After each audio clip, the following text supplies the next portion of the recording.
La pandémie du coronavirus n'a pas épargné l'économie camerounaise. Dans un rapport rendu public en avril par le patronat camerounais, 92% des entreprises ont déclaré que la pandémie du Covid-19 a un impact très négatif sur leurs activités. Les petites et moyennes entreprises et les entreprises de services étant les plus affectées. Selon l'étude, 44% des entreprises ont déclaré que leurs achats et approvisionnements sont directement affectés par la crise sanitaire.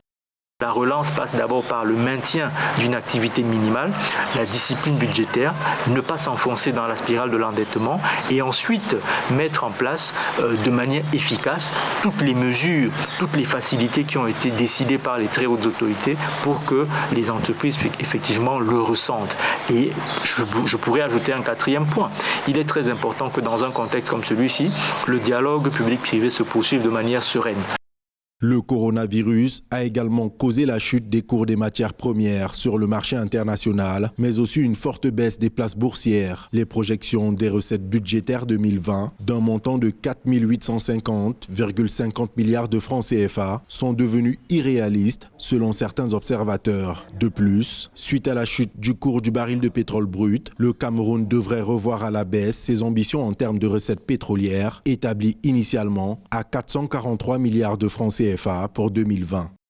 Si dans les pays qui nous entourent, si dans les autres pays, en Chine, en Europe, aux États-Unis, la pandémie ne continue pas de s'estomper et qu'on a plutôt ce qu'on appelle la deuxième vague qui est redoutée par tout le monde et qu'on est reparti pour 4-5-6 mois de confinement, ce sera une année blanche économique. Et là, c'est synonyme de catastrophe parce qu'aucun État au monde, même les plus développés, ne pourront de manière durable maintenir l'interventionnisme qu'ils ont eu pour aider les économies à rester à flot tant bien que mal.